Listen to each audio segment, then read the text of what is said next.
Who could it be at this late hour? My husband and I checked the video intercom when the doorbell rang.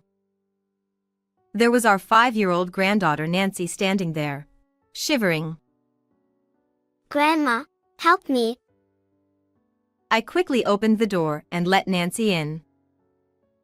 Come in, you must be cold. Where are your mom and dad? Nancy's body felt warm.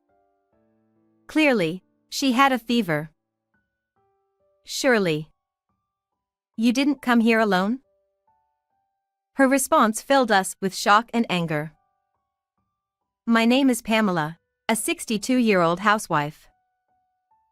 Occasionally, I help my husband with his work. My husband, Ron, is the owner of a real estate company.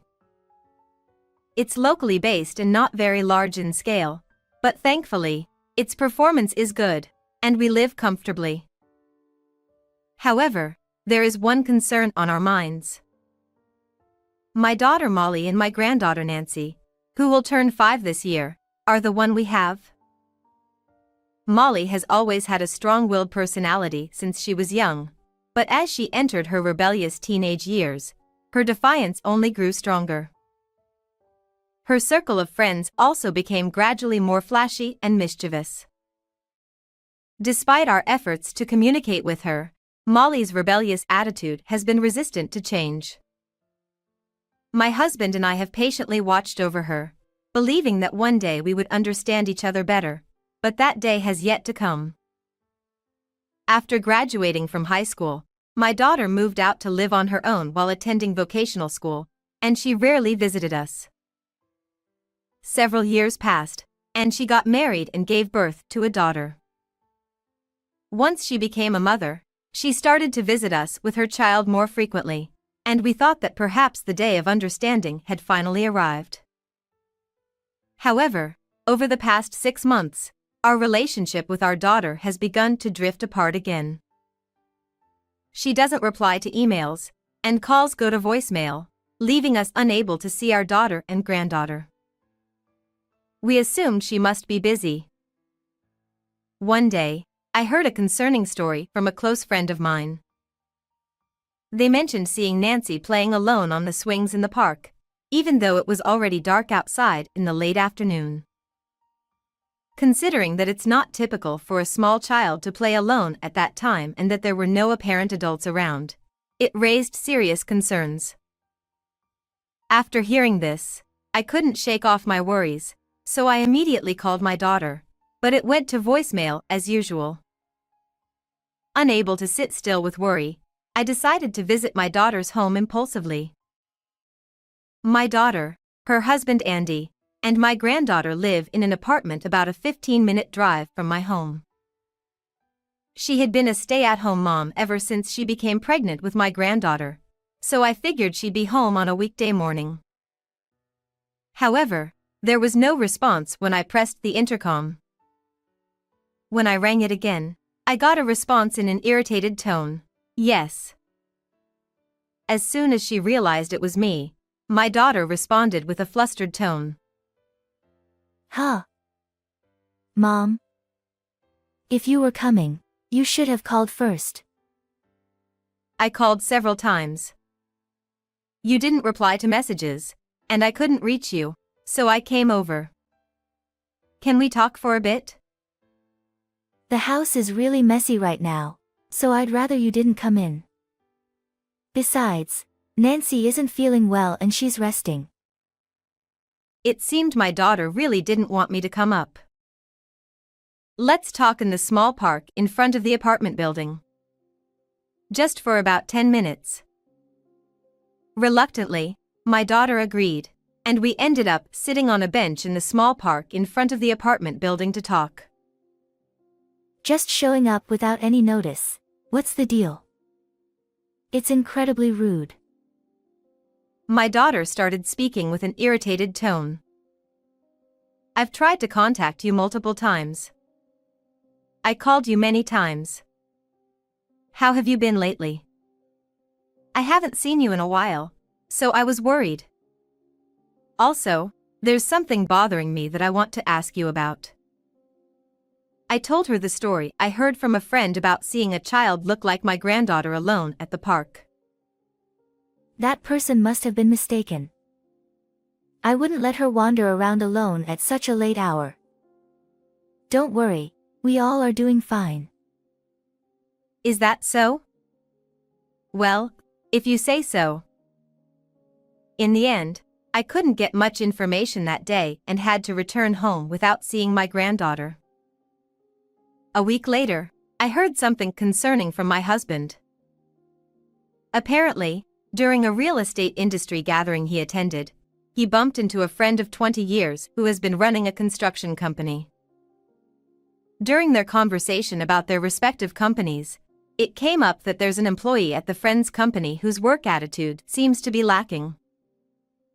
Apparently, this employee is always talking about slot machines instead of focusing on work. If it were just casual hobby talk, I might overlook it, but it seems he's also borrowing money from colleagues. And you know what? The more I heard about it, the more it sounded like it might be Andy. The name and description match up too well to be him. Andy is my daughter's husband. He and my daughter were high school classmates, and they've been dating since then, belonging to a rambunctious group of friends. After graduating high school, Andy worked various jobs before joining his current company. I couldn't bring myself to say, that guy might be our son-in-law. Yeah, you're right. Hey, I think I'll visit Molly again. I've been worried about Nancy's condition since the other day, and it's been a while since I've seen her. My husband seemed equally concerned about how our daughter's family was doing and if our granddaughter was well. We decided to visit our daughter's house again the following Saturday to check on things. And on Friday night. Since we were planning to head to our daughter's house early the next morning, my husband and I went to bed a little earlier. After falling asleep for a while, we were awakened by the sound of the doorbell. Who could it be at this hour?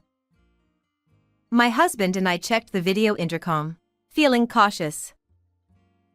Nancy. To our surprise, there was our granddaughter Nancy standing there shivering. Grandma, please help me. I quickly opened the door and welcomed Nancy inside. Come in, it must be cold outside. Where are your mom and dad? Nancy's body felt unusually hot in my arms. When I touched her forehead, it was clear she had a fever. What are you doing here at this hour? Did you come alone? I carried Nancy back to the living room. She was breathing heavily, perhaps due to the high fever. Most shocking of all was that she appeared much thinner than when we last saw her 6 months ago. I quickly fetched a blanket. In the living room, my husband was giving Nancy some hot milk. After laying her down on the sofa and wrapping her in a thick blanket, Nancy seemed to calm down a bit. I asked Nancy, "What are you doing out here at this hour? How did you come here all alone?" Mommy and Daddy went shopping. Mommy told Nancy to stay in bed because I caught a cold. After that, my granddaughter slowly opened up and shared her story. Despite the darkness outside, her parents didn't return, leaving her feeling lonely and hungry without any food. Feeling overwhelmingly vulnerable, she decided to walk to her grandparents' house, despite the late hour. She walked alone for what would have taken adults at least an hour, all while feeling unwell from her cold and overwhelmed by her emotions. Hearing her story, my heart felt heavy. We decided to take Nancy to the emergency hospital that night. The doctor diagnosed her with a high fever due to a cold and slight malnutrition, and she needed to receive intravenous fluids. As I watched my granddaughter sleep while receiving the tears welled up in my eyes. At the same time, I couldn't contain my anger towards my daughter and her husband for treating her like this. My husband seemed to share the same feeling. I stayed by my granddaughter's side the whole time. But after a while, my husband returned with our daughter and her husband. They were drinking with their gambling buddies at a nearby pub. After dropping off my granddaughter and me at the hospital, he went around the nearby pubs to look for them. Finally, on the 5th try at a pub, he found our daughter and son-in-law drinking with their friends. Apparently, even their friends were shocked to learn that they had left their young daughter alone. In a move to assist my husband, they forcibly brought our daughter and son-in-law to the hospital. They must have been scolded quite severely by my husband in the car. Both of them looked quite awkward. Do you two realize what you've done? Be honest and tell us everything you've done so far. Unable to bear it, I questioned them sternly, and they began to confess everything they had done. Every weekend, they would go to the slots and leave Nancy alone until late at night. And when they were lucky enough to win, they would gather their friends and go out drinking until the early hours, just like today. Surprisingly, they basically neglected Nancy, sometimes even serving her ready-made meals or, at worst, not providing her with any food at all. I couldn't hold my anger any longer. I will report you to the police. You're aware that what you're doing is wrong, right? That's why you stopped visiting us and refused to let me visit you. If things continue like this, you'll just keep repeating the same mistakes. What are you talking about? Involving the police is too extreme. Don't you love your own daughter? We also have a responsibility for raising you like this. Because you're our daughter, we will make sure you reflect on your actions properly. We'll take care of that. You've done something unforgivable. Do you understand?